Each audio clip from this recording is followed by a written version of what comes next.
নমস্কার। কথায় কথায় কথামৃত অনুষ্ঠানের 248তম পর্বে আপনাদের স্বাগত।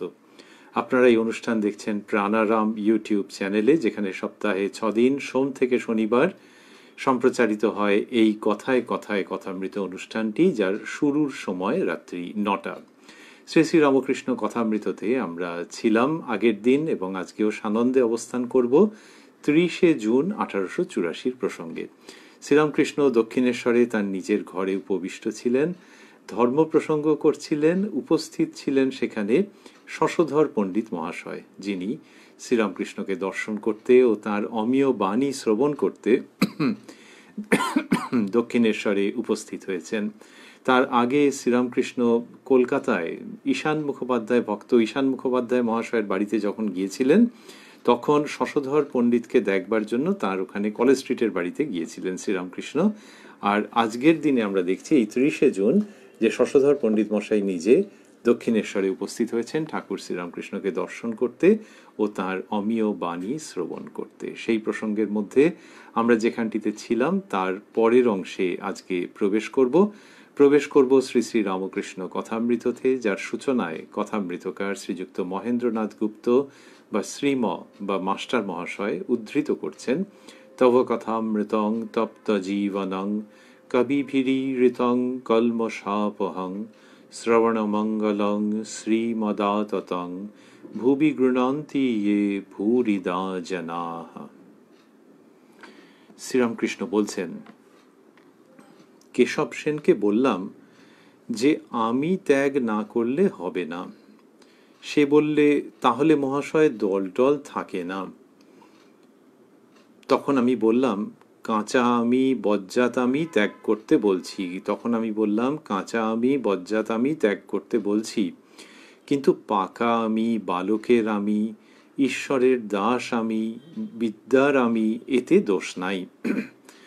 সংসারীর আমি, অবিদ্যার আমি, কাঁচা আমি, একটা মোটা লাঠির ন্যায়।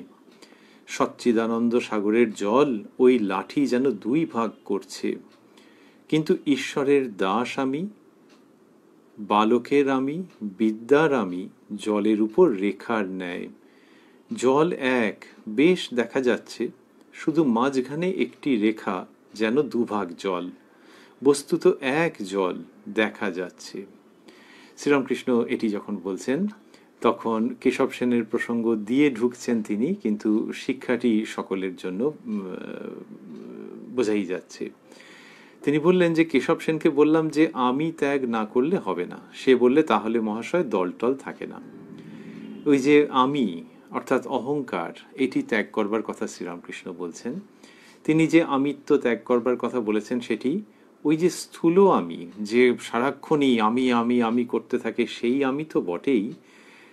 একজন ব্যক্তি যে জগৎ সংসারের মধ্যে আলাদা কেউ, অন্যের সঙ্গে এই এই এই এই তফাৎ, সেই যে আমিত্ববোধ যত সূক্ষ্মই হোক না কেন, সেটিকে ত্যাগ করবার কথা তিনি বলছেন, এরকম কেশববাবু ভেবেছেন। আর শ্রীরামকৃষ্ণ বস্তুত আমি ত্যাগ করবার কথা বলেন, স্থূল আমি তো বটেই, সূক্ষ্ম আমির রূপেও। কেশববাবু ওই যে আমিত্ব, ওইটা যদি চলে যায় একজন মানুষের, যে আমি, সেখানে কেশববাবু বলছেন যে তাহলে মহাশয় দলটল থাকে না। অর্থাৎ তিনি যে প্রচার করেন, ব্রাহ্ম সমাজের যে ভাবে তিনি প্রচার করেন, যদি একেবারে আমিত্ব না থাকে তাহলে তো প্রচার হবে না। আচ্ছা, প্রচার করার তাহলে দরকারটাই বা কি? ঠাকুর যখন বলছেন যে আমি ত্যাগ না করলে হবে না, তাহলে আমিটা ত্যাগ করাই ভালো, প্রচার করতে হবে, এটা কে বলছে? কেশববাবুর ভাবটি হচ্ছে যে প্রচার করা মানুষের কল্যাণের জন্য, মঙ্গলের জন্য, এবং প্রচার করতে গেলে তো একটা আমিত্বের বোধ লাগবে ন্যূনতম, যে এই সময় আমি বলবো, তোমরা সবাই এসো, বা এই সময় বলা হবে, ওই জন্য ব্যবস্থাপনা করা হোক।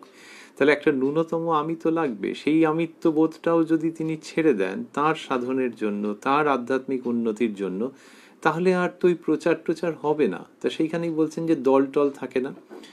তখন আমি বললাম, কাঁচা আমি বজ্জাত আমি ত্যাগ করতে বলছি। এই যে বক্তব্য, এই যে শব্দাবলী, এই যে প্রকাশ, এটি শ্রীরামকৃষ্ণের একান্ত নিজস্ব। আমাদের শাস্ত্রে এই কথা তো রয়েছে যে সংস্কার ত্যাগ, কিন্তু শ্রীরামকৃষ্ণ খুব সাধারণ বাংলায় অসাধারণ ব্যঞ্জনা নিয়ে আসছেন, যেটি একই সঙ্গে অত্যন্ত সহজ, সাধারণ, সরল মানুষের মনের মধ্যে প্রবেশ করে যায়। এই যে বললেন যে তখন আমি বললাম কাঁচা আমি বজ্জাত আমি ত্যাগ করতে বলছি।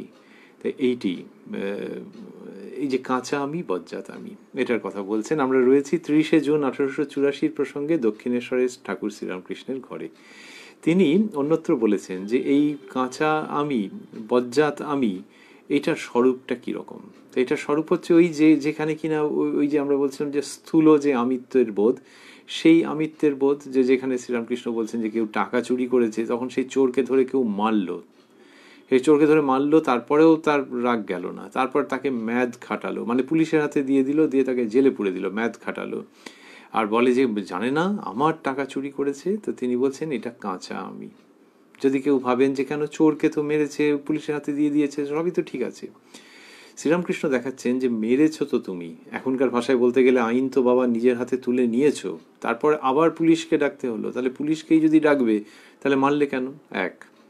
দুই হচ্ছে যে তাকে পুলিশের হাতে দেওয়া, যে হ্যাঁ কেউ চুরি করেছে পুলিশের হাতে দেওয়া, সে তো একটা বোঝা যায়, কিন্তু এই ব্যক্তি, তার মানে গল্পের মধ্যে ওটা থাকছে ইঙ্গিত যে এই ব্যক্তি অন্যান্য যে সামাজিক অবিচার হচ্ছে সেখানেও কি এইরকমভাবেই রেগে যাবেন, এইরকমভাবেই কুপিত হবেন? বোধ হয় না।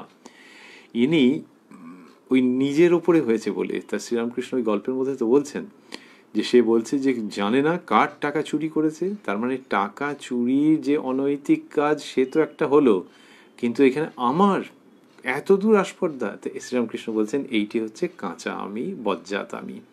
কিন্তু তার বলার ভঙ্গিটির মধ্যে রয়েছে যে মানুষকে কান মূলে শিক্ষা দেওয়া নয়, যে এটা সংস্কারের মধ্যে থাকে তো, যে নিজেকে ওইখানেতে আরোপ করা, ইম্পোজ করা, যে আমার টাকা নিয়েছে বুঝিয়ে দেবো এমন, এই যেটা এই আমিত্বটা ক্ষতি করে দেয়। এই আমিটা হচ্ছে বজ্জাত আমি, মানে মানুষকে তার নিজের পথ থেকে বিচ্যুত করে। তাহলে আবারও যদি ওই প্রশ্ন আসে তাহলে চোরের সঙ্গে কি করবে, উত্তর হচ্ছে হ্যাঁ যা আইনে হওয়ার কথা তাই করবে। কিন্তু ওই অন্যভাবে যদি ভাবা যায় যে একই চুরি যদি অন্য লোকের হতো আর এই মানুষটা যদি দেখতেন, তাহলে সম্ভাবনা রয়েছে, সেখান থেকেই এই প্রসঙ্গগুলো আসছে, সম্ভাবনা রয়েছে যে সে হয়তো দূর থেকে দেখলো, দেখে বললো কে যায় ঝামেলায়। এ তো বহু ক্ষেত্রে হয় যে কে যায় ঝামেলায়, বাবা ওইসবের মধ্যে জড়ানো মানে যা চেঁচে দাও, ও কে কার টাকায় চুরি করেছে, আমরা ওসবের মধ্যে চুরিমুড়ির মধ্যে আমি নেই। তাহলে যদি নৈতিকতার বোধ অত প্রবল হবে তাহলে তুমি ওখানে হস্তক্ষেপ করলে না কেন? সেই জন্য সবটা মিলিয়ে দাঁড়াচ্ছে যে হ্যাঁ নীতির দিক থেকে যেটা, সেটা অন্যের ক্ষেত্রে হোক নিজের ক্ষেত্রে হোক সেইটুকুনি করবে, কিন্তু এই সব হচ্ছে চোরাপথ যেখানে ওই শ্রীরামকৃষ্ণের বলা কাঁচা আমি একবারে হুহু করে ঢুকে পড়ে, সুতরাং সেটা খুব সাবধান। তো শ্রীরামকৃষ্ণ সেই আমিকে ত্যাগ করতে বলছেন। আচ্ছা, সেই আমিকে ত্যাগ করলে যে সূক্ষ্ম আমিত্ব বোধ থেকে যাবে, যে ওই স্থূল আমিত্বের বোধটা যদি না থাকলো, যে সূক্ষ্ম আমিত্ব সেটাকেও ছেড়ে দিতে হবে। যে একজন পুরুষ তিনি কোন বাড়িতে থাকেন, তিনি কি করেন, এইসব মিলে তো তার একটা বোধ আছে, তা সেটাকেও যদি ত্যাগ করে দেওয়া হয় তাহলে আর সত্যি যে সে প্রচার করবে কি করে, উদ্ধৃতির মধ্যে দল টল থাকবে কি করে। তো সেখানে শ্রীরামকৃষ্ণ কীরকম সুন্দর আনছেন যে ওই যে আমিত্বটুকুনি থেকে গেল তাকেও একটু রিফাইন করে নিতে হবে। তিনি বলছেন যে তখন আমি বললাম কাঁচা আমি বজ্জাত আমি ত্যাগ করতে বলছি, কিন্তু পাকা আমি, বালকের আমি, ঈশ্বরের দাস আমি, বিদ্যার আমি, এতে দোষ নাই।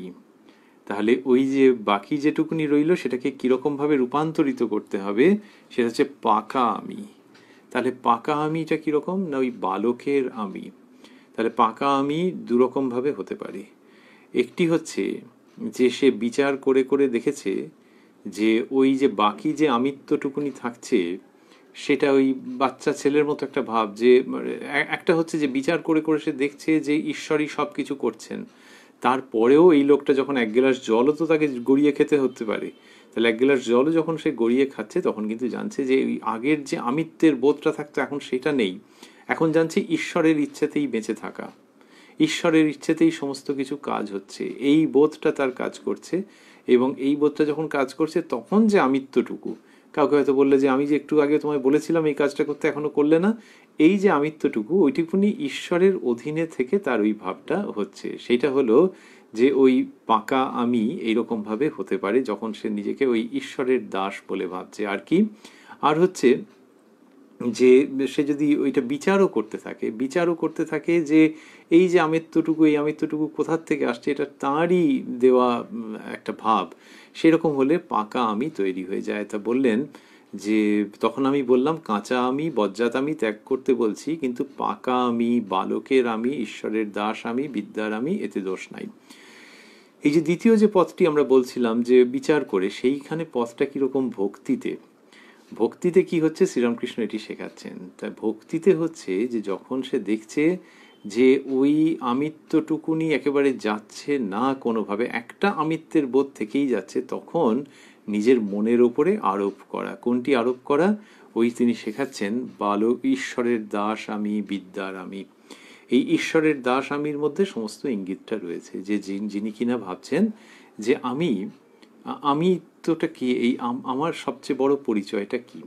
তো তার আগে তিনি ভাবছিলেন যে আমি একজন পুরুষ মানুষ, কি আরেকজন ভাবছিলেন যে তিনি একজন স্ত্রীলোক। তার এই পরিচয়, ওই পরিচয়, তার অফিস, তার সংসার, তার ব্যবসা ক্ষেত্র, তার লেখাপড়া, এসব ভাবছিলেন। এটা ভাবলে যে আমিত্বটা বারবার মনের উপরে আরোপিত হয়, সেটাও ঠিক নয়, সেটাও কাঁচা আমিই হচ্ছে। কারণ কেন ঠিক নয়? ওই পরিচয়গুলো তো ঠিক।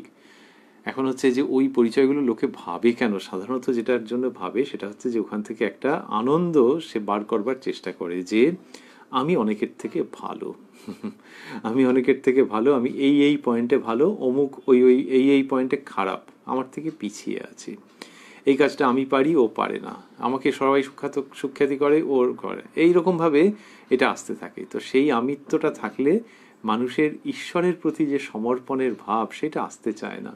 তা জোর করে আনতে হবে না, কিনা জোর করে আনতে হবে না, কিন্তু যে কিনা বুঝছে যে ঈশ্বরের প্রতি সবটা সমর্পণ করা দরকার, তিনিই সব কিছু করাচ্ছেন, এই বোধে প্রতিষ্ঠিত থাকা দরকার, সেই মানুষের অসুবিধে হয়ে যাবে, সেই মানুষের বিক্ষেপ হয়ে যাবে যত সে নিজে করছে এই ভাবটা থাকবে। তাহলে নিজে করছি এই ভাবটা একেবারে চলে যাবে। তো শ্রীরামকৃষ্ণ ওইটা দেখাচ্ছেন। এটাই আমরা বলছিলাম যে তার মৌলিক ভাবের মতো করেই আসছে, যে আমিত্বটা যেতে চাইছে না, সেইটাকে ওইরকমভাবে রূপান্তরিত করো যে ঈশ্বরের দাস আমি। অর্থাৎ সেই ব্যক্তি ভাববেন যে তার প্রথম পূর্ণাঙ্গ পরিচয় এবং প্রাথমিক পরিচয় হচ্ছে যে তিনি ঈশ্বরের দাস। কীরকম করে ভাববেন? যদি তিনি ঈশ্বরীয় পথে এগিয়ে থাকেন, তা না হলে এই প্রসঙ্গগুলো আসছে না। যদি তিনি ঈশ্বরীয় পথে এগিয়ে থাকেন, তাহলে মনের ওপরে বারবার করে যদি ওটি আনতে থাকেন যে তাঁর ওই ঈশ্বরকে ভালো লাগে। তিনি কোনো একটা মন্দিরে যান, কি ভগবানের উপাসনা করেন এইভাবে। অনেকের আছে শনি মঙ্গলবারে কিছু একটা পালন করেন, তো সেটা হয়তো কোনো কামনা বাসনার দিক থেকে নয়, দেনা পাওনার দিক থেকে নয়, কিন্তু ভালো লাগে বলে করেন। হয়তো নিরামিষ খান, তা সেটা নিরামিষ খাওয়াটা কোনো শাস্ত্রগ্রন্থে পড়েছেন বা কেউ বলেছে যে না খেলে খুব খারাপ হয়ে যাবে, এরকম নয়, কিন্তু ইচ্ছে করে খান, একটা দিন বা দুটো দিন তিনি নিরামিষ খান এবং সেই দিনটা সৎ চিন্তার মধ্যে থাকেন। এই যে এক একজনের এক এক রকম অভ্যেস, ঈশ্বরকে নিয়ে ঈশ্বরীয় ভাবে থাকবার জন্য, ঈশ্বরীয় যে প্রবণতা সেটিকে আরও বর্ধিত করবার জন্যে, এইটাকে যদি কেউ ঘন ঘন নিজের মনের মধ্যে ভাবতে থাকেন যে আমি আগে একরকম ছিলাম, এখন আমার এরকম মন হয়েছে, মন ওইটা খুব চায়, কিন্তু বাইরের জগৎকে দোষ দিয়ে কি লাভ আছে, আমি নিজেই দিতে পারি না, অন্যান্য ব্যাপারের মধ্যে মনকে নিযুক্ত করে দিই, কিন্তু আমার মন এইটা চায়, আমি খুব করে এই জিনিসটা চাই, আমার মনের মধ্যে এই প্রবণতা রয়েছে। কি প্রবণতা রয়েছে? ঈশ্বরকে নিয়ে ওই মঠে মন্দিরে যাওয়া, ভগবানের সেবা করা, তাকে চিন্তা করা। কেউ হয়তো ফুলের মালা তৈরি করে দেন, রোজ পারেন না, বিশেষ বিশেষ দিনে একটি মন্দিরে কি মঠে তিনি ফুলের মালা দেন, আর পূজারী যিনি তিনি খুব ভালোবেসে সেটিকে গ্রহণ করেন এবং দেবতা বা দেবীকে নিবেদন করেন। এইটা যদি কারোর অভ্যেসের মধ্যে থাকে, আর সে যদি বারবার ভাবে যে এইটা আমার খুব বড় পরিচয়, এই পরিচয় বাইরের জগতে বিরাট করে প্রচার করবার জন্য নয়, কিন্তু নিজেকে নিজে যখন দেখছি তখন দেখছি যে এইটা আমার একটা স্থায়ী পরিচয়, যে আমার তাকে নিয়ে খুব ভালো লাগে এবং এইটা করতে ভালো লাগে, আর আমি খুব লোকচক্ষুর অন্তরালে করতে চেষ্টা করি যাতে কেউ জানতে না পারে যে ওই মালাটি আমার করে দেওয়া, কিন্তু আমার এই যে গুণটা, এইটা আমার আসল পরিচয়। অফিসের চাকরি এবং নয় নয় করে প্রমোশন হয়ে এখন একটা ভালো পদ, কিন্তু এই পদ ক্যালেন্ডারের একটা নির্দিষ্ট তারিখে শেষ হয়ে যাবে। তো তখন এই এত লোক যে সম্মান করছে গেলেই উঠে দাঁড়াচ্ছে, তখন ওরকম দাঁড়াবে না, হয়তো একটু ভদ্রতা রক্ষা করে কথা বলবে, তাও 2-4 দিন, তারপর গেলে আর বিশেষ কিছু মনোযোগ দেবে না। তো সেই জন্যে অফিসের কাজকে অবহেলা করা নয়, কিন্তু তার থেকে আবার অতিরিক্ত আনন্দ পাওয়া, সেই রকম আনন্দ পাওয়া সেটা নেই। সেরকম সংসারেও যে ভূমিকা, সেই সংসারের ভূমিকাকে তিনি খাটো করবেন না, কিন্তু যদি ওরকম মনে হয়ে থাকে যে আমি না থাকলে সংসারকে কে রক্ষা করবে, ওইটার থেকে সরে আসা, সরে এসে ভাবা যে আসল পরিচয় এইটা। ওই রোজ রোজ মালা করে দেওয়া তা নয়, যিনি ওটা করেন তিনি ওরকম ভাবলেন, অন্য কেউ ভাবলেন যে তার যে ঈশ্বরের প্রতি অনুরাগ আছে এইটা দুর্লভ, এটা চট করে হয় না। অফিসার অনেক খুঁজে পাওয়া যাবে, ভালো গৃহিণী অনেক খুঁজে পাওয়া যাবে, ভালো গৃহকর্তা অনেক খুঁজে পাওয়া যাবে, কিন্তু একটা ভক্তির ভাব আছে এবং লোকচক্ষুর অন্তরালে সেইটা বিকশিত হতে চাইছে, এইটা যতনে হৃদয়ে রেখো আদরিনী শ্যামা মাকে। এইটি যার কিনা মনে হচ্ছে যে হ্যাঁ এই ভাবটা আমার, যেটা এইটা আমার, এই শ্রীরামকৃষ্ণ বলছেন এই আমিতে বা এই আমার বোধে দোষ নেই, এইটা পাকা আমি। যে আমি কে বলবো, আমি তার দাসানুদাস। এই এই যে আমিটা, শ্রীরামকৃষ্ণ এইটাকে শেখাচ্ছেন যে এইটা বারবার মনের উপরে প্রয়োগ করো, দুটো কারণে। একটা হচ্ছে যে ওটা করলে তুমি খুব তাড়াতাড়ি এগিয়ে যাবে, আর একটা হচ্ছে মন তো ওই আমি খাবো খাবো খাবো খাবো করছে সব সময়, তাকে এই খাদ্যটা দাও, দেখবে মন নিয়ে নেবে। যে এইটা হলো তোমার আসল পরিচয়। এই আসল পরিচয়টাকে যত তুমি মনকে খাওয়াবে তত ভালো। সেইটাকেই শ্রীরামকৃষ্ণ বলছেন ঈশ্বরের দাস আমি। আর দাস, দাস মানে কি, কৃতদাস এইরকম অর্থে। তা আমাদের যখনই ভক্তিশাস্ত্রে এসেছে তখনই ঘুরে ফিরে বিভিন্ন জায়গায় এই দাস কথাটি বলা আছে। দাস মানে বোঝাই যাচ্ছে যে দাসত্ব আর কি, তুমি যদি না করো তো না করবে, কে তোমাকে কি করবে, কেউ তোমায় ভয়ও দেখাচ্ছে না, কেউ তোমাকে মাইনেও দিচ্ছে না। তাহলে ওই যেখানে ভয় দেখায়, যেখানে মাইনে দেয়, সেখানে যে কমিটমেন্টটা থাকে তার অনন্ত গুণ বেশি কমিটমেন্ট, কিন্তু সেটা ভয়ের জন্যেও নয়, আবার মাইনের জন্যেও নয়। যে তিনি যা চান আমি সেইটি করব। তিনি কেউ কেউ হয়তো ভাবছেন যে তিনি হলুদ ফুল পছন্দ করেন, যে করে হোক হলুদ ফুল ঠিক জোগাড় করে আনবো, কারণ আমি তার দাস। তা তিনি ভয়ও দেখাচ্ছেন না, আবার এর জন্য আমার একেবারে বিরাট অন্যদিকে উন্নতি করে দেবেন এরকমও ব্যাপার নেই। আমি তাকে ভালোবাসি এবং সেই জন্যে এই দাসত্ব, শৃঙ্খলহীন, বন্ধনহীন, মহামুক্তির আনন্দপূর্ণ দাসত্ব, যে আমি তার তিনি যা চান তাই করব। আর ফুল, সে তো একটা সাধারণ ব্যাপার। যদি এই ব্যক্তি একটা এমন জায়গায় বদলি হয়ে যান যেখানে ওই ফুল পাওয়াই যায় না, তাহলে কি হবে? তো তখন হচ্ছে যে না, আরো সূক্ষ্ম জায়গায় ভাবতে হবে যে তিনি কি চান। তিনি চান যে মানুষের মধ্যে পবিত্রতা থাকুক, তার হৃদয়ের মধ্যে একটা সাদাসিধে ভাব থাকুক, এবং নিষ্ঠা নিয়ে সে ভগবানকে ডাকুক। জ্ঞানত অন্যের ক্ষতি না করুক, অন্যকে রূঢ় বাক্য না বলুক। এই সব কথা যে তার সম্বন্ধে বলা হয় যে তিনি এগুলো চান, ভগবান এইগুলো চান, আমি সেগুলো এনে দেবো। হলুদ ফুল না হয় সব জায়গায় না পেতে পারি, তাতে কি হয়েছে? এই যে হৃদয়ের সম্পদ, সেই কুসুমে তার শ্রীচরণের পুজো করব। এইটি যিনি ভাবছেন তিনি একেবারে এ ক্লাস স্বেচ্ছাবৃত দাসত্বের আনন্দ পাচ্ছেন। স্বেচ্ছাবৃত, যে লোকে বলে যে দাস মানে হচ্ছে যে যে কিনা করছে তাকে বলে যে বাহ বাহ, ও যা ছেলেটি ওই বাবুর যে কাজ করে, বাবু হাঁ করবার আগেও বুঝে যায় যে বাবু কি চাইছে। সেইভাবে জানিস, ও শুধু যে মানে ওই বাড়িতে একজন হেল্পিং হ্যান্ড হিসেবে আছে তাই নয়, বাবুকে খুব ভালোবাসে। তো এই যে ভাবটা, সেই যে ঈশ্বরকে ভালোবেসে তার প্রতি প্রেমে ভক্তিতে, যে তিনি যা চান আমি সেইটি এক্সিকিউট করে দেবো, সেইটি আমি আমার নিজেকে সেরকমভাবে গড়ে তুলব, এইটা হচ্ছে দাসত্ব। এটা অপূর্ব দাসত্ব, সাংসারিক ক্ষেত্রে অননুভূত দাসত্ব। এটার অভিজ্ঞতা এমনিতে থাকে না, তবে হ্যাঁ কতকটাই ভাবটা বোঝা যায়। আর এইখানে এসে ঈশ্বরের ক্ষেত্রে হচ্ছে যে হ্যাঁ এই দাসত্ব, যে তিনি যেমনটি চান।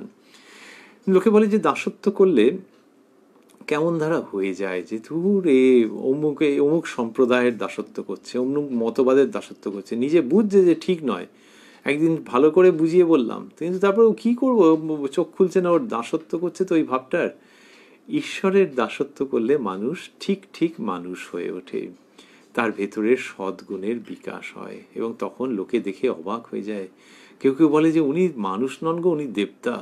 যার সম্বন্ধে বলছেন, মন থেকে বলছেন ধরে যাক কেউ, সেই তিনি নিজেকে মনে মনে ঈশ্বরের দাসে রূপান্তরিত করেছেন। ঈশ্বরের দাসে রূপান্তরিত করলে মেরুদণ্ড নুব্জ হয়ে যায় না, বরং তার একটা আধ্যাত্মিক সবলতা এবং সৌন্দর্য আসে। এই সবলতা ও সৌন্দর্য আসছে দাসত্বের আধ্যাত্মিক অবস্থার মধ্যে দিয়ে। শ্রীরামকৃষ্ণ সেই অপূর্ব জায়গাটিকে নিয়ে আসছেন, যেটি জগতে যে কখনো ঘটেনি তা কিন্তু নয়। যে মীরাবাই যখন শ্রীকৃষ্ণের জন্য সব কিছু করছেন, মনে তার কাছে নিজেকে সমর্পণ করে দিয়েছেন, এ তো জাগতিক মতো দেখাবে, কিন্তু আসলে তো ওই যে তার জন্যই আমার বেঁচে থাকা, আমার সব কিছু তার জন্যে। তাহলে সেই মীরাবাই আজকে নাম উচ্চারণ করলেই লোকে বুঝে যায় যে উনি ওর কথা বলছেন। তার মানে মীরাবাই সারভাইভস, মীরাবাই বেঁচে আছেন, শ্রী চৈতন্য বেঁচে আছেন, শ্রীরামকৃষ্ণের প্রাণ স্পন্দন অনুভূত হচ্ছে। এই যে ভাবগুলো তারা দেখাচ্ছেন, এটার মধ্যে দিয়ে তাই মেরুদণ্ড বাঁকা হয়ে যাচ্ছে না, নুব্জ হয়ে যাচ্ছে না একজন মানুষ। সে সত্যিকারের বাঁচতে আরম্ভ করছে যখন ঈশ্বরের দাসত্বের সন্ধান সে পেয়ে গেছে। এই স্বেচ্ছাবৃত আনন্দপূর্ণ দাসত্বের কথা বলছেন শ্রীরামকৃষ্ণ, যে সেখানে যে আমিটা থাকে, যে আমি তার অমুক, আমি তার সন্তান, অথবা ঈশ্বরকে সন্তানের রূপে দেখছেন, যেমন মা যশোদা। এই সব ভাবনাগুলো আমি আমি আমি, এই আমিগুলো শ্রীরামকৃষ্ণ বলছেন এগুলো পাকা আমি, যে এগুলো খুব ভালো। তা সেখানে কেশববাবুকে তিনি বলেছেন, এখানে 30শে জুন 1884-তে স্মরণ করছেন, শিক্ষা দিচ্ছেন, বলছেন তখন আমি বললাম কাঁচা আমি বজ্জাত আমি ত্যাগ করতে বলছি, কিন্তু পাকা আমি, বালকের আমি, ঈশ্বরের দাস আমি, বিদ্যার আমি, এতে দোষ নাই। ঈশ্বরের দাস আমির মধ্যে আমরা ছিলাম, বিদ্যার আমি। শ্রীরামকৃষ্ণ বলছেন যে আদ্যাশক্তির দুটি অংশ, একটি বিদ্যা আর একটি অবিদ্যা। বিদ্যা সেটি যেটি মানুষকে মুক্তির দিকে নিয়ে যায়। তাহলে এই যে আদ্যাশক্তির অংশ মানে এই যে স্পন্দিত যে জগৎ, যে জগতের মধ্যে কিছু ঘটছে এবং লোকে বলছে এটা ভালো এটা মন্দ, এটা ভালো এটা মন্দ। শ্রীরামকৃষ্ণ বলছেন যে সত্যি সত্যি যেগুলো ভালো, লোকের তো অনেক সময় বুঝতে অসুবিধা হয়, ভুল হয়, সত্যি সত্যি যেগুলি ভালো সেগুলি ওই আদ্যাশক্তির বিদ্যামায়ার অন্তর্গত, আর যেগুলি খারাপ, যেগুলি মানুষকে ঋতপথ থেকে বিচ্যুত করে, সেগুলি আদ্যাশক্তিরই অবিদ্যা অংশের অঙ্গীভূত। তাঁরই ওই দুটি বিদ্যা অংশের মধ্যে এইটি রয়েছে। কিরকম? ওই যে আমি আমি আমি তাকে ছাড়া থাকতে পারি না, আমি তার দাসানুদাস, আমি তার অনুগত, তিনি যেমনটি চান আমি নিজেকে সেরকমটি করে গড়ে তোলবার প্রচুর সংগ্রাম করছি গো, সবসময় পারি না কিন্তু আমি খুব সচেষ্ট আছি। এই যে আমি, এটি হচ্ছে বিদ্যার আমি। বিদ্যার জগতে এইসব কথাবার্তা হয়, বিদ্যার জগতে এই ভাবনাগুলো মনের মধ্যে উদিত হয়, এগুলি মানুষের বন্ধন মোচনের কারণ হয়। শ্রীরামকৃষ্ণ বললেন ঈশ্বরের দাস আমি, বিদ্যার আমি, এতে দোষ নাই। তার আগে বলেছেন পাকা আমি। ওই যে কাঁচা আর পাকা, তাহলে কাঁচা আমি আর পাকা আমি। কাঁচা আমি দুটো অর্থে, একটা হচ্ছে কাঁচা, আমটা নিয়ে এলো কাঁচা, স্বাদ নেই, আর পাকা আম সেই অর্থে একটা। আরেকটি হচ্ছে যে রং, কাঁচা রং পাকা রং। কাঁচা রং হলে ও দুবার ধোও না, দেখবে কি অবস্থা, দাঁত বেরিয়ে যাবে। আর পাকা রং অন্যরকম। তেমনি ওই যে আমিগুলো, যেখানে কিনা ভাবছে আমি অফিসের বস, আমি এই সংসারে, আমায় সবাই বলছে আমি নাকি মাথায় করে রেখেছি, এগুলো কাঁচা আমি, রং উঠে যাবে। কিন্তু পাকা আমি যেটা, সেটা ওই কাপড়ের যে পাকা রং সেটা থাকে, অনেক দিন পর্যন্ত থাকে। আর এই পাকা আমি উত্তরোত্তর আরো দৃঢ় হয়। তো শ্রীরামকৃষ্ণ সেইখানে পাকা শব্দটিকে ব্যবহার করেন, পাকা আমি এই কথা বলছেন। তা বললেন যে ঈশ্বরের দাস আমি, বালকের আমি, তার আগে বলে নিয়েছেন পাকা আমি। আরেকটি বলেছেন, সেটি হলো যে বালকের আমি। এখানে বললেন ঈশ্বরের দাস আমি, বিদ্যার আমি, তার আগে বলেছেন পাকা আমি, বালকের আমি। এই বালকের আমিটাও কি সুন্দর করে তিনি বুঝিয়েছেন একাধিক জায়গায়। শ্রীরামকৃষ্ণ বলেছেন যে ওই বাচ্চা ছেলের কোনো আঁট নাই, বাচ্চা ছেলের কোনো আঁট নাই, সে 3 গুণের বশ নয়। শ্রীরামকৃষ্ণ বলছেন যে ঈশ্বর ত্রিগুণাতীত। সেই ঈশ্বর কেউ বলুক, কেউ সচ্চিদানন্দ ব্রহ্ম বলুক, শ্রীরামকৃষ্ণ বলছেন যে তিনি ত্রিগুণাতীত। তিন গুণের অতীত। তিন গুণের অতীত মানে তমগুণের অতীত বোঝা গেল, রজগুণের অতীত। আচ্ছা, সত্যগুণের অতীত মানে শ্রীরামকৃষ্ণ দেখাচ্ছেন যে সত্যগুণ বলতে যা বোঝানো হয়, পরমার্থ সেটিকে ছাপিয়ে অবস্থান করছে। সত্যগুণী একজন মানুষ যদি হন, তার মানেই যে তিনি পরমার্থকে লাভ করবেন তা নয়। সত্যগুণী মানুষ যখন পেছনের দিকে তাকাবেন, তখন দেখবেন হ্যাঁ, ওপরওয়ালার, জগদীশ্বরের, জগৎ পালকের ইচ্ছায় আমি তমগুণ রজগুণকে ছাড়িয়ে এসেছি। সেইখানে আত্মসন্তুষ্ট না হয়ে তিনি যদি তার ঈশ্বর সন্ধান জারি রাখেন, তাহলে এমন একটা জায়গায় গিয়ে পৌঁছবেন যেখানে দেখবেন যে আরে সত্যগুণও কত পেছনে পড়ে আছে। তাহলে এটা কি? এটি ত্রিগুণাতীত অবস্থা। শ্রীরামকৃষ্ণ বলছেন যে বাচ্চা ছেলের মধ্যে এটা দেখতে পাওয়া যায়। তার মানে কি বাচ্চা ছেলে ত্রিগুণাতীত? তা বলেননি, কিন্তু বলছেন ওই আভাসটা দেখতে পাওয়া যায় যে সে মনে হবে কতগুলো কাজ, কি নোংরা, কি করছে করছে বই, সকালবেলা ঘুমোচ্ছে, তাহলে ছেলে তো তমগুণী, ওর বলা যাবে না। আজকে সকালবেলা ঘুমোচ্ছে, কালকে আবার 4টের সময় উঠে বসে আছে, তো তমগুণী ওইরকম ভাবে বলা যাবে না। রজগুণ বলা যাবে না। সত্যগুণ, হ্যাঁ, দেবদেবীকে পুজো করছে, বেশ একটু মন্দিরে গিয়ে ঘাড় হেঁট করে সে পুজো টুজো করলো, আবার দেখা গেল দুর্গা পুজোর সকালবেলায় বলেছিল যে ওরে খালি পেটে থাকতে হবে, হবে হবে, ও মা ক্রিম বিস্কুট মেরে দিয়েছে, যা। তাহলে এই যে ভাবছিলাম যে সত্যগুণই খুব, তার বাবুর ভাবভক্তি দেখে মেরে দিল ক্রিম বিস্কুট, যেখানে কিনা উপোস করে থাকার ছিল। তো লোকে বলবে তার মানে কি তমগুণী? বলে না না, ছিছি, ওকে আসলে এইসব গুণ দিয়ে এরকম ভাবে বিচার করা, ওগুলো বড়দের হয়। শ্রীরামকৃষ্ণ বলছেন যে এই যে শিশু, বালক, তার সময় তো বালকদের দিয়েই বেশি উদাহরণ দিয়েছেন, বালিকার ক্ষেত্রেও খাটবে, তো অনুমান করা যেতেই পারে। তো বালক, তিনি বলছেন বালকের মধ্যে এই যে কেয়ার ফ্রি অবস্থা, সেরকমই তিনি হচ্ছেন যে কোনো ভার্চুজের মধ্যে বাউন্ড নয়, free of the concept of virtues. যে তুমি তমগুণ, রজগুণ, সত্যগুণ, এইগুলোর যে ধারণা, সেগুলো বালকের উপর প্রয়োগ করাটা অবান্তর হয়ে যাবে। সে কোনো গুণেরই বশ নয়, যেন গুণগুলো তাকে বেঁধে ফেলবার চেষ্টা করেছিল কিন্তু পারেনি। আরে সত্যগুণই পারল না, যা। আবার তমগুণও পারে না, রজগুণও পারে না, ও ও কোনো গুণ দিয়ে ব্যাখ্যা করা যায় না। এবং সেই বালকের মধ্যে থেকে যে শৈশবের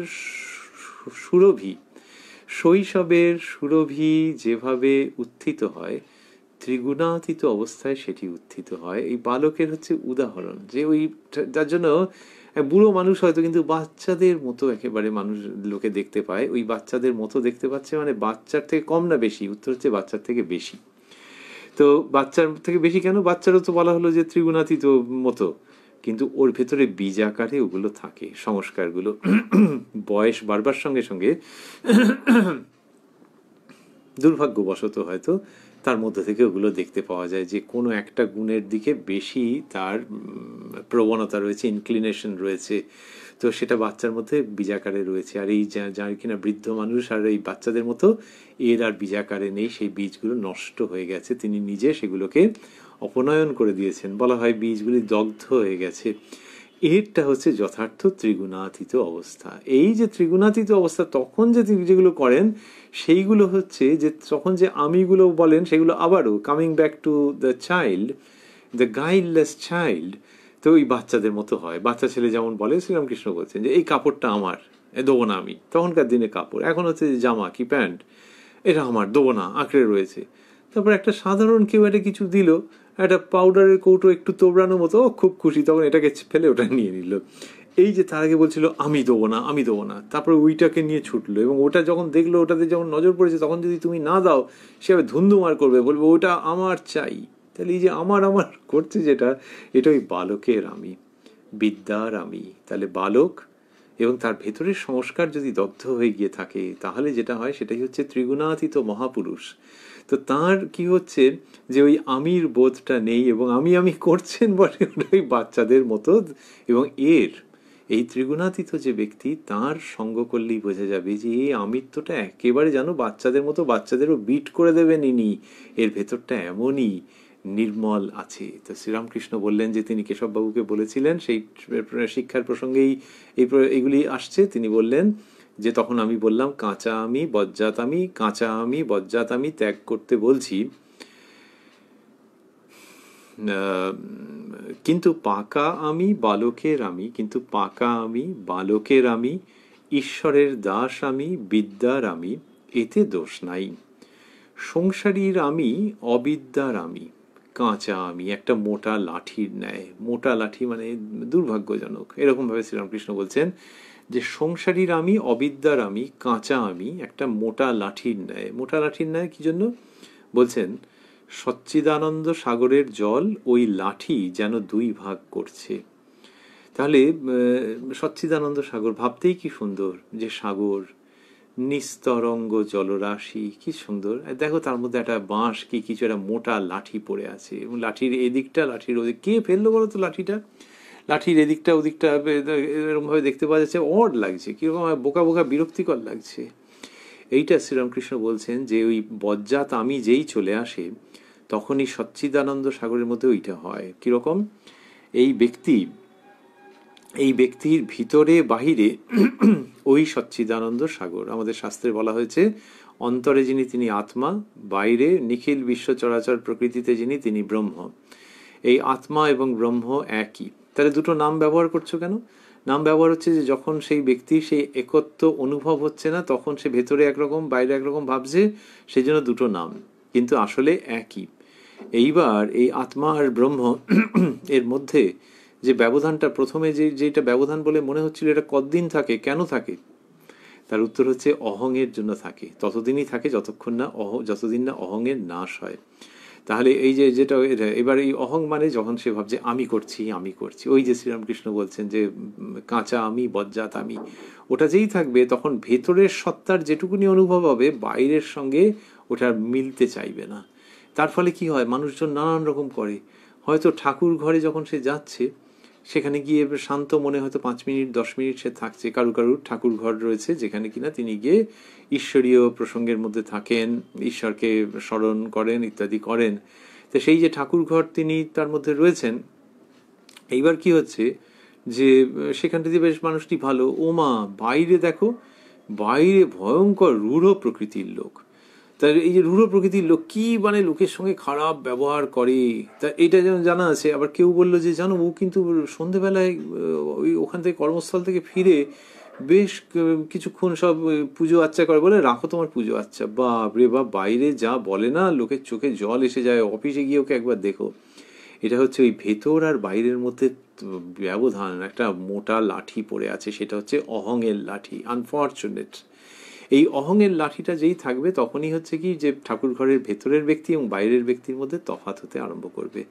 আর ওই লাঠিটা যখনই আস্তে আস্তে সরু হতে আরম্ভ করবে, ক্ষীণ সূক্ষ্ম হতে আরম্ভ করবে, তখন ব্যক্তির মধ্যে শক্তি সঞ্চারিত হবে এবং ওই উপাসনা স্থলের ভিতরে এবং বাইরে এই দুটির মধ্যে সমতা বিধান হতে আরম্ভ করবে।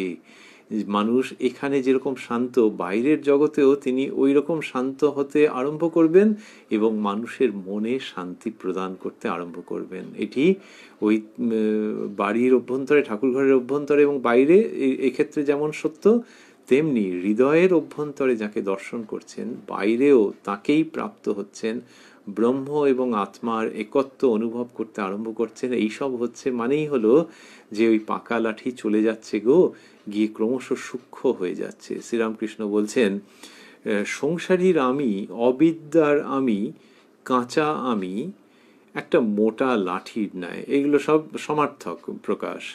সংসারীর আমি অবিদ্যার আমি, এই যে সংসারীর আমি মানে কে? সংসারীর আমি মানে হচ্ছে যে সংসারী লোক, সবাই জানে সংসারী লোক মানে কি, কি অর্থে? তবে শ্রীরামকৃষ্ণ যেভাবে বোঝাচ্ছেন সেটা হচ্ছে যার মনের ভেতরে সংসার আছে। তা না হলে তো সংসারের ভেতর তো সকলেই আছে, কে নেই? 4টি আশ্রম এখানেও যদি আমরা ভাবি যে সে তো সংসারের মধ্যেই রয়েছে। তা সংসারের মধ্যে নেই যিনি কিনা একেবারে ত্যাগী মানুষ, তিনি যখন সকালবেলায় বাজার করতে গেছেন, তিনি কোথায়? সংসারের মধ্যে না বাইরে? বাজার করছেন এবং হিসেব নিকেশ করছেন, বেশি নিয়ে নিল কিনা দেখছেন। আরেকটা লোক একটু আগে কিনেছে, তাকে যা দর দিয়েছে আমাকে তার থেকে বেশি দিচ্ছে না কম দিচ্ছে কিনা, কি করছে, এইসব যখন তিনি ভাবছেন তখন সংসারের ভেতর না বাইরে? উত্তর হচ্ছে যে তিনি সংসারের ভেতরে রয়েছেন কিন্তু তার ভিতরে সংসার নেই। এই যে বলা হয় যে তিনি দরদস্তুর করছেন, বলে দরদস্তুর করছেন, জিনিসটাকে কিনছেন, তার কারণ তিনি বোকা হতে চান না। আর সবচেয়ে বড় কথা হচ্ছে যে খাচ্ছেন দাচ্ছেন যা কিছু করছেন এই সবটা হচ্ছে ঈশ্বরের জন্য, মানে তিনি তার দেহ, এই দেহের মাধ্যমে ঈশ্বরের সেবা করতে চান। পুরো দৃষ্টিভঙ্গিই তো আলাদা। দেহের মাধ্যমে মানুষের সেবা করতে চান, জগৎ কল্যাণে তিনি নিয়োজিত। সেই জন্য তিনি এই সংসার থেকে যেটুকুনি নেওয়ার নিচ্ছেন, কখনো খাবার দাবার নিচ্ছেন, কখনো মানুষের সঙ্গে ইন্টারাকশনে যাচ্ছেন, এই সমস্ত ইনপুট যে নিচ্ছেন সেটার জন্য সেটা কেন, তার একটা ব্রত আছে বলে, ঈশ্বরকে নিয়ে মানুষকে নিয়ে তার একটা ব্রত আছে বলে তিনি এইগুলো করছেন। তাহলে এই মানুষটা সংসারের মধ্যে রয়েছেন, দের ইজ নো ডিনায়াল, কিন্তু সংসার এর মধ্যে নেই। সংসার এর মধ্যে নেই। ওই যে দোকানদারের সঙ্গে তিনি ওই করছেন যে এই তুই কত নিলি, এই দামটা এত বেশি নিচ্ছিস কেন, হ্যান ত্যান এইসব যে করছেন, ওই সতর্কতা। কিন্তু ওই দোকানদারের তিনি খুব কল্যাণ চাইছেন, মঙ্গল চাইছেন। দোকানদার হয়তো জানেও না, কিন্তু তিনি দোকানদার বলে ভাবছেন না, তিনি একজন মানুষ বলে ভাবছেন এবং তার কল্যাণ মঙ্গল চাইছেন। এর মধ্যে সংসার নেই, কিন্তু ইনি সংসারে আছেন। যাবেন কোথায়? তা এই যে যার মধ্যে সংসার আছে তিনি হচ্ছেন সংসারী। সে যেখানেই তিনি থাকুন না কেন, একবার যদি ভেতরে সংসার ঢুকে গেল তখন তিনি সংসারী। আর যদি ভেতর থেকে ওটিকে বের করে দিলেন তাহলে ঠিক আছে। তো এই সংসার, তা বলছেন শ্রীরামকৃষ্ণ, সংসারীর আমি, অবিদ্যার আমি, কাঁচা আমি একটা মোটা লাঠির ন্যায়। জঘন্য দেখাচ্ছে, জলের মধ্যে একটা মোটা লাঠি পড়ে আছে, অড। সচ্চিদানন্দ সাগরের জল ওই লাঠি যেন দুই ভাগ করছে। কিন্তু ঈশ্বরের দাস আমি। তাহলে ওই যে ঈশ্বরের দাস, যে তারও তো একটা আমিত্ববোধ রয়েছে, ওই আমিত্ববোধ কিন্তু জলকে দুভাগ করবেই করবে। যে একটা আমিত্ববোধ তো, যে আমি অন্যদের থেকে আলাদা। আচ্ছা এই শোনো, আমি বলছি কালকে 7টার সময় এসো, এই সময় রামনাম হবে, এনারা সব করবেন রামনাম। এই যে যখন বলছেন আমি তোমাদের বলছি, তো তাহলে দুভাগ হয়ে যাচ্ছে না? হচ্ছে, কিন্তু মানে সেটাকে অস্বীকার করছি না। শ্রীরামকৃষ্ণ এইরকম জায়গার থেকে যেন জিনিসটাকে দেখতে শেখাচ্ছেন যে নিশ্চয়ই যখন আমি তুমি এটা হচ্ছে তার মানে দুভাগ হচ্ছে, কিন্তু সেই দুভাগটা কিরকম বলবো সচ্চিদানন্দ সাগরে? কিন্তু ঈশ্বরের দাস আমি, বালকের আমি, বিদ্যার আমি, জলের উপর রেখার ন্যায়। ভারী চমৎকার উদাহরণ, জলের উপর রেখার ন্যায়। জল এক, বেশ দেখা যাচ্ছে, শুধু মাঝখানে একটি রেখা, যেন দুভাগ জল। বস্তুত এক জল দেখা যাচ্ছে। এখন রেখা মানে কিরকম হতে পারে? ধরা যাক জলের মধ্যে একটা পাতলা কাঠের একটা একটা একটা একটা স্ট্র, একটা চিলতে মতো কাঠের, তো কাঠের একটা সরু একটা সরু টুকরো, টুকরো বললেও বেশি বলা হয়ে যায়, সেটা ভাসছে। তো তাহলে কি লোকে বলবে যে জল যে অগাধ অনন্ত জলরাশি ছিল তার সৌন্দর্য নষ্ট হয়ে যাচ্ছে এটার জন্য? দেখ কি বলছো, ওটা একটা সরু সুতোর মতো। আচ্ছা দাঁড়াও, আমি যদি বলি যে ওই সরু সুতোর এদিকের জল ওদিকের জল, তাহলে আপত্তি আছে? উত্তর হচ্ছে যে না, আপত্তি নেই। কিন্তু এইখানে এই যে এটা সরু সুতোর মতো পড়ে আছে, একে তুমি ওইরকম ভাবে দোষারোপ করো না যে এই জলটাকে দুভাগ করছে, যেটা ওই মোটা লাঠির ক্ষেত্রে খুব অড লাগছিল। তাহলে এই সরু সুতোর মতো পড়ে আছে, ওটা ঘাঁটাচ্ছ কেন? ওটা জলকে দুভাগ করছে না, ওর ইন্টেনশন সেরকম নয়। শ্রীরামকৃষ্ণ দেখাচ্ছেন যে বালকে, ঈশ্বরের দাস আমি, বালকের আমি, বিদ্যার আমি, এটা ওই জলের উপর রেখার ন্যায়। যেটা আছে, এটা নেই এরকম বলছি না, কিন্তু এটা থেকে it's not being violent to that infinite infinite expanse of water. ওই যে অসীম বিস্তার জলের, তাহার উপরে এটা কোনো অত্যাচার করছে না, এটা নিজেকে আরোপ করছে না, আছে তো আছে। সেটা হচ্ছে ওই ভক্তের যে আমিত্বের বোধ থাকে, ঈশ্বরের দাস আমি, বালকের আমি, বিদ্যার আমি, জলের উপর রেখার ন্যায়। শ্রীরামকৃষ্ণ এটা শেখাচ্ছেন। অর্থাৎ ওইটা যখন থাকবে, কেউ যেন এই তর্ক না করে যে এই আমির ফলেও তো দুভাগ হয়ে গেল, সেই অদ্বৈত চেতনার পথে এই আমিও বাধা। শ্রীরামকৃষ্ণ ভক্তির দৃষ্টিকোণ থেকে অদ্বৈতকে ভালোবেসে এই বাস্তবসঙ্গত জীবনচর্যাকে রূপ দিচ্ছেন এবং সেটিকে শেখাচ্ছেন, চিত্রিত করছেন মানুষের অনুসরণের জন্য। তো সেখানে তিনি বললেন যে কিন্তু ঈশ্বরের দাস আমি, বালকের আমি, বিদ্যার আমি, জলের উপর রেখার ন্যায়। জল এক, বেশ দেখা যাচ্ছে, শুধু মাঝখানে একটি রেখা, যেন দুভাগ জল। এবার যদি আমরা ভাবি যে আমরা একটু প্রসঙ্গটা করতে গিয়ে একটুখানি আমাদের সংগ্রাম করতে হচ্ছিল যে কাঠের কি যেন একটা কাঠের টুকরো, একটা চিলতে সরু একটা কাঠের অংশ, এসব আমরা বলছিলাম।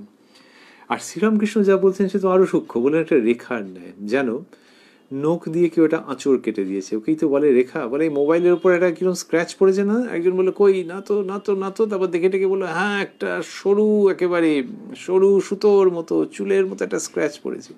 এখন মোবাইলের উপর স্ক্র্যাচ পড়লে সেটা একটা চিন্তার, কিন্তু ওই রকমই যদি একটা সরু রেখার মতো স্ক্র্যাচ ওই জলরাশির উপরে পড়ে থাকে, একটা আঁচড়ের মতো, নখের আঁচড়ের মতো, তাহলে তো আরো হাস্যকর হয়ে যাবে যে দা এটা নিয়ে তুমি আবার বলছো এর ওদিক এর এদিক, এটা নাকি দুভাগ করেছে, ওটা নিয়ে কেউ ভাবে।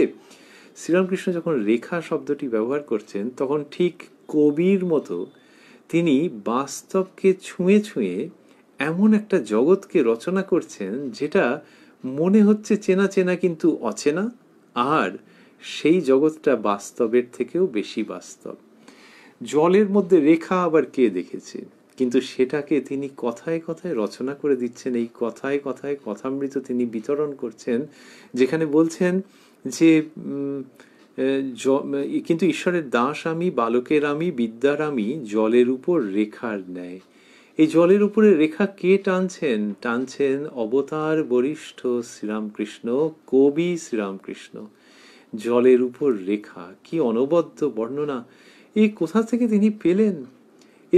এটা বিজ্ঞানের মধ্যে নেই, অথচ বিজ্ঞান বিরোধীও নয়। এটা মানুষের অভিজ্ঞতার মধ্যে নেই, অথচ বুদ্ধিদীপ্ত অনুমান অনুমানের বাইরে নয়। এইটা শ্রীরামকৃষ্ণ যে পাচ্ছেন অপূর্ব। তিনি যেরকম বলতেন মা রাস ঠেলে দেন, তাহলে শ্রীরামকৃষ্ণের নিজের ক্ষমতা বলি, তিনি মায়ের সঙ্গে অভিন্ন, সেই মা রাস ঠেলে দেন যেভাবেই বলি, অনন্য উচ্চারণ যে কিন্তু ঈশ্বরের দাস আমি, বালকের আমি, বিদ্যার আমি, জলের উপর রেখার ন্যায়। এই জলের উপর রেখা টানতে পারেন শ্রীরামকৃষ্ণ, ওই একমাত্র। মনে হয় কি অপূর্বভাবে এটা বললেন যে জলের উপর রেখা, তার মানে কাছে গিয়ে দেখতে হবে, খুব কাছে গিয়ে দেখতে হবে। সেরকম ওই ঈশ্বরের দাস আমি, বালকের আমি, বিদ্যার আমি, ওটা খুব একেবারে দেখাই যাবে না। তো দেখাই যাবে না। ওই যে বলা হলো যে যিনি কিনা ত্রিগুণাতীত, তিনি তো ওই রকম ভাবে বলে থাকেন যে আমি এরকম এরকম করছি এবং 7টার সময় আপনারা সব আসবেন, আমি ব্যবস্থা করেছি, ওই সময় এরা রাম নাম করবে। তাহলে আমি তো বলেছেন। যে মানুষ সচেতন আছেন তিনিই জানেন যে ও খেয়ে বলছো তুমি আমি বলছো, এটা তুমি বলার পর আমার মাথার মধ্যে এসছে। উনি কি কখনো নিজের থেকে প্রচারের জন্য বলেন নাকি? দূর, এই তুমি বলার পর আমি খেয়াল করছি যে হ্যাঁ হ্যাঁ হ্যাঁ উনি আমি করছিলেন, তার মানে হচ্ছে এটা রেখার ন্যায়। ওটা আসলে নেই, নেই বলেই ধরে নাও, ওইটা শ্রীরামকৃষ্ণ দেখাচ্ছেন। এই তাহলে বললেন বস্তুত এক জল দেখা যাচ্ছে, ইটস অ্যাপারেন্ট, বস্তুত এক জল। এই যে জায়গাটি, এটির মধ্যে শ্রীরামকৃষ্ণ এতক্ষণ ধরে রয়েছেন কেন? রয়েছেন ওই জন্যই যে মানুষ এমনিতে আমিত্ব বোধটাকে পুরোপুরি সরাতে পারবে না। আর উনি সেটা ঠিক বলছেন যে তাও নয় যে যা হোক করে আঁচড় পাঁচড় করে বিরাট সাধনা করে আমিত্ববোধকে একেবারে দগ্ধ করে দাও, বিনষ্ট করে দাও চিরকালের জন্য, এই রাস্তাটি দেখাচ্ছেন না। ওটি একটি মার্গ নিশ্চয়ই। শ্রীরামকৃষ্ণ যেটি দেখাচ্ছেন সেটি হচ্ছে যে আমিত্ববোধকে এরকম সুইটলি ট্রান্সফর্ম করে দাও, খুব মধুরভাবে রূপান্তর ঘটিয়ে দাও যে আমি ঈশ্বরের। এইটা যার মনের মধ্যে থাকবে সেইটাকে তিনি দেখাচ্ছেন সব দিক থেকে সুরক্ষিত, অনুমোদিত এবং ঈশ্বরীয় পথকে খুব সুগম করে দেয় এই ভাবটি। যে তুমি যদি ভাবো যে তুমি ঈশ্বরের, তুমি তাঁর দেহ মন প্রাণ সব কিছুতে, তাহলে তোমার খুব দ্রুত অগ্রগতি হবে। তোমার যে বাইরের যে কাজ, সেই কাজ বিঘ্নিত হবে না। কিন্তু তুমি নিজের মনের মধ্যে বারবার করে ভাববে যে তুমি ঈশ্বরের। বাইরের কাজ, ওই যে আমরা বলছিলাম যে যিনি ত্যাগী মানুষ তিনিও হয়তো বাজারে গেছেন, তো বাইরের কাজ পুরোপুরি কে ত্যাগ করতে পারছে? কজন ত্যাগ করতে পারছে? তো তাহলে বাইরের কাজ থাকছে, কিন্তু তুমি ঘন ঘন নিজের মনের উপরে আরোপ করছো যে এইরকম। এমন একটা আয়না তুমি নিজে তৈরি করেছো, আয়না কোথাও কিনতে পাওয়া যায় না, কিন্তু তুমি নিজে তৈরি করেছো। ওই আয়নাতে দেখলেই তোমার ভেতরের ভক্ত স্বরূপকে তোমার মনে পড়ে। আর ওই আয়নায় যে মুখটা দেখাও, সেটা তুমি চাইছো না যে অন্যের কাছে একবার প্রচুর প্রচার হয়ে যাক। কিন্তু মাঝে মাঝে যেমন মেয়েরা কি ছেলেরাও হয়তো রূপচর্চার জন্য একটা আয়না বের করে টুক করে দেখে নিল, সেই রকম ভাবে তুমি যদি বিভিন্ন কাজকর্মের মধ্যে এই আয়নাটা বের করে টুক করে দেখে নিতে পারো, তাহলে খুব ভালো। যে আয়নার মধ্যে দিয়ে তোমার ভক্ত সত্তাটা উঁকি মারে, যেখানে কিনা তুমি ঈশ্বরের জন্যই সবকিছু করছো, কোনো প্রচারের জন্য নয়। ঈশ্বরের জন্যই তোমার সবকিছু, তোমার বেঁচে থাকা তোমার ইষ্টের জন্যে। তুমি যাকে মন প্রাণ সমর্পণ করেছো তার জন্যে, যিনি মনের মধ্যে উদিত হলে মনের সমস্ত অশুদ্ধ ভাব পালিয়ে যায়, মনের সমস্ত অন্ধকার পুড়ে যায়, দগ্ধ হয়ে যায় সোনা হয়ে যায় যার স্পর্শে, সেই তিনি, তার জন্যই তোমার বেঁচে থাকা, এবং তার জন্যে তুমি যেভাবে বেঁচে থাকো সেই মুখটা চলো ওই আয়নায় মাঝে মাঝে দেখে নেওয়া যাক। যখন তুমি বহু কাজের মধ্যেও আছো তখনও টুক করে ওই আয়নাটা বের করে যদি দেখে নিতে পারো, কত চমৎকার, যে তোমার কিন্তু আসল পরিচয় হচ্ছে যে তুমি ভক্ত আমি। তাহলে যে কিনা নানান কাজকর্মের মধ্যে প্রসাধনের জন্য ওইটা টুক করে একটু মুখটা দেখে নেয়, তার কি সব কাজকর্ম জলে চলে যায়? তা তো যায় না। এখানেও যিনি কিনা নিজের স্বরূপকে, ওই ভক্ত স্বরূপ বিদ্যার আমি যেখানে দেখতে পাওয়া যাচ্ছে, সেইটিকে যখন কেউ দেখে নেন, তখন তার কাজকর্ম তো ভেসে যাবেই না, বরং কাজকর্ম আরো সুচারুরূপে নিষ্পন্ন হবে। শ্রীরামকৃষ্ণ সেই ভাবের সংসারী জগতে নতুন করে তৈরি করবার জন্য, নতুন করে প্রতিষ্ঠা করবার জন্য, নতুন করে এই পরিবেশ তৈরি করবার জন্য এই প্রসঙ্গের মধ্যে এতক্ষণ রয়েছেন, এবং তিনি কেশব সেনের কথায় উদ্ধৃত করে এটি বলছেন। আমরা সানন্দে তার মধ্যে থাকবার চেষ্টা করলাম বা চেষ্টা করেছি। তারপরে তিনি বলছেন, শঙ্করাচার্য বিদ্যার আমি রেখেছিলেন লোকশিক্ষার জন্য। তা বললেন শঙ্করাচার্য বিদ্যার আমি রেখেছিলেন, অর্থাৎ সেই অদ্বৈত বস্তুতে উপনীত হওয়ার পরেও তিনি কি করছেন, তিনি ওই বিদ্যার আমি রাখছেন মানুষের শিক্ষার জন্য। সেটি শ্রীরামকৃষ্ণ বলছেন যে শঙ্করাচার্য বিদ্যার আমি রেখেছিলেন লোকশিক্ষার জন্য। তারপর বলছেন, ব্রহ্মজ্ঞান লাভের পরেও অনেকের ভিতর তিনি বিদ্যার আমি, ভক্তের আমি রেখে দেন। ব্রহ্মজ্ঞান লাভের পরেও অনেকের ভিতর তিনি বিদ্যার আমি, ভক্তের আমি রেখে দেন। হনুমান সাকার নিরাকার সাক্ষাৎ করবার পর সেব্য সেবকের ভাবে, ভক্তের ভাবে থাকতেন। রামচন্দ্রকে বলেছিলেন, রাম, কখনো ভাবি তুমি পূর্ণ, আমি অংশ, কখনো ভাবি তুমি সেব্য, আমি সেবক। আর রাম যখন তত্ত্বজ্ঞান হয় তখন দেখি তুমি আমি, আমি তুমি।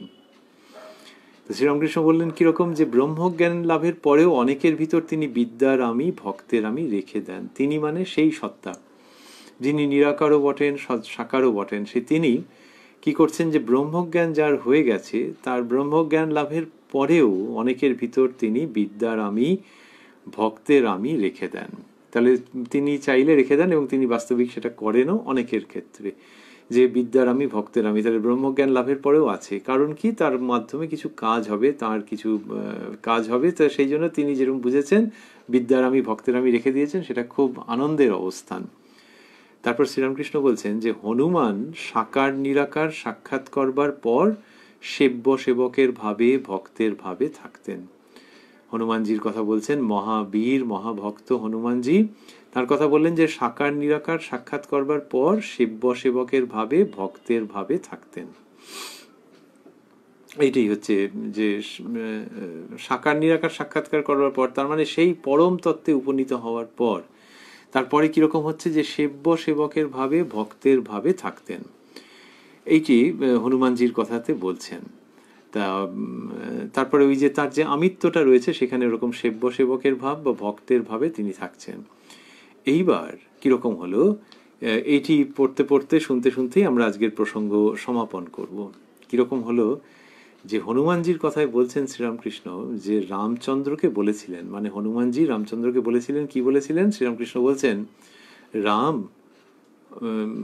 হনুমানজি বলছেন যে রাম, কখনো ভাবি তুমি পূর্ণ, আমি অংশ, কখনো ভাবি তুমি সেব্য, আমি সেবক। আর রাম যখন তত্ত্বজ্ঞান হয় তখন দেখি তুমি আমি, আমি তুমি। এইটা শ্রীরামকৃষ্ণ দেখালেন। তার মানে কি, তার মানে হচ্ছে যে হনুমানজি এত ভক্ত, তিনি কিরকম একটা অদ্ভুত উক্তি করছেন। তিনি বলছেন যে রাম, কখনো ভাবি তুমি পূর্ণ, আমি অংশ। এটি হচ্ছে বিশিষ্টাদ্বৈতের ভাব, যে আমি তোমার অংশ বিশেষ। আবার কখনো ভাবি তুমি সেব্য, আমি সেবক, তার মানে দুজন পৃথক। যে তুমি সেব্য, আমার কাজই হচ্ছে তোমার সেবা করা, তাহলে তুমি এক, আমি এক। আরেকটা হচ্ছে যে কখনো ভাবি তুমি পূর্ণ, আমি অংশ, তার মানে এটাতে আরেকটু কাছাকাছি এগিয়ে গেছেন, যে তুমি পূর্ণ, আমি অংশ। তাহলে ভক্ত শ্রেষ্ঠ হনুমানজি এই কথা বলছেন রামচন্দ্রকে। এবং ক্রমশ আমরা দেখছি যেভাবে, তাতে দেখছি যে অবাক হওয়ার জায়গা আসছে। প্রথমে হচ্ছে যে তুমি সেব্য, আমি সেবক, এরকম একটা ভাব আমরা ভাবলাম। তারপর হচ্ছে তুমি পূর্ণ, আমি অংশ। পূর্ণ অংশ মানে তো বাবা, অনেকটা ক্লোজনেস এসে গেল। হ্যাঁ, আর রাম যখন তত্ত্বজ্ঞান হয় তখন দেখি তুমি আমি আমি তুমি। অপূর্ব উক্তি, যে যখন তত্ত্বজ্ঞান হয় অর্থাৎ সেই জ্ঞানের উদয় যখন হয়, ভাবটি হচ্ছে যে তোমারই কৃপায় হয়, এবং তখন দেখি তুমি আমি আমি তুমি। ভক্ত ভগবানের মধ্যে মিশে যাচ্ছেন, মার্জ করে যাচ্ছেন, এবং তখন দেখি তুমি আমি আমি তুমি। তাহলে এই ভাবটার থেকে হোয়াটস দ্য টেক অ্যাওয়ে, কি পাচ্ছি আমরা? এখানে শ্রীরামকৃষ্ণ যেটি দেখাচ্ছেন এই প্রসঙ্গটি উল্লেখ করে এবং হনুমানজির উক্তি উল্লেখ করে, সেটি হচ্ছে যে ভক্তির এইরকমই শক্তি। ভক্ত মানে ভেবো না যে তার মধ্যে অদ্বৈতের বোধ নেই। সেই যে অদ্বৈতের বোধ, যখন এরকম দৃষ্টান্ত দিচ্ছেন যে অদ্বৈতের বোধ আছে এবং সেটি খুব মধুর এবং প্রাণবন্ত, অদ্বৈতের কোনো অ্যাসপেক্ট সেখানে মিসিং নয়, কিন্তু দেখো ভক্তির মধ্যে থেকে এসে যখন মার্চ করে যাচ্ছে তখন কি চমৎকার। আবার এই যোগাযোগও রয়েছে, মানে কেউ যদি সচ্চিদানন্দ সাগরকে দেখান তাহলে দেখতে ভালো লাগবে। আবার কেউ যদি নিয়ে যান এমন একটা জায়গায় যে দেখো এখানে নদী গিয়ে সাগরে পড়লো, আরে বাস দারুণ দেখতে, আর দাঁড়াও এখনো দেখা শেষ হয়নি। আবার দেখো নদীর জল সাগরে ঢুকছে, আবার সাগরের জলও মাঝে মাঝে নদীতে ঢুকছে নির্দিষ্ট সময়ে। ও এ যা দেখালেন, বলে তাহলে কি ওই পুরো সাগর দেখতে ভালো লাগছিল না? এটা বলে না এইটে, বলে এখানে এলে কি তুমি সাগরকে মিস করছো? বলে না, মিস করছি না। তাহলে অতিরিক্ত কি পাচ্ছ? বলে এখানে নদীকে পাচ্ছি। তাহলে জীব এবং ব্রহ্ম, জীব এবং ব্রহ্মের মধ্যে যে অবস্থা, যে জীব গিয়ে ব্রহ্মের মধ্যে লীন হয়ে যাচ্ছে, আবার কখনো কখনো তার মধ্যে ব্রহ্মের সত্তা আসছে, মানে সে তার নিজের স্বরূপকে উপলব্ধি করছে, নিজেকে উপলব্ধি করছে, নিজের ভাব তার ওই আমি সহ, এবং তখন সে বলছে তুমি সেব্য আমি সেবক। আর যখন ওই সঙ্গম এবং যখন এই নদীর জল ওই সাগরে মিশছে, তখন এই কথা বলতে বলতে যাচ্ছে যে তুমি পূর্ণ আমি অংশ, তারপর যখন মিশে যাচ্ছে তখন বলছে তুমি আমি আমি তুমি। এই যে অপূর্ব অবস্থা, জোয়ার ভাটা। তা ভাটা বললে লোকে বলে জলের অভাব হয়ে গেল, এখানে তা নয়। জোয়ার ভাটা মানে এমনিতেই প্রাকৃতিক দৃশ্যের মধ্যে সবচেয়ে আনন্দের এবং সবচেয়ে অবাক করে দেওয়া বৈচিত্র্যপূর্ণ দৃশ্যগুলোর মধ্যে অন্যতম হচ্ছে জোয়ার ভাটা। আর ভাটার মধ্যে যে কমতি কমতি ভাব থাকে, ন্যূনতার বোধ থাকে, এখানে তা নেই। এই জীব এবং ব্রহ্মের মধ্যে নিত্য জোয়ার ভাটা খেলছে। শ্রীরামকৃষ্ণ বলছেন যে আমি বাজ খেলতে ভালোবাসি, নিত্য থেকে লীলায়, লীলা থেকে নিত্যে, অনুলোম বিলোম, লীলা থেকে নিত্য, নিত্য থেকে লীলা, এই অনুলোম বিলোম সেই সমস্ত কিছু আসছে যখন হনুমানজির উক্তি তিনি উদ্ধৃত করছেন।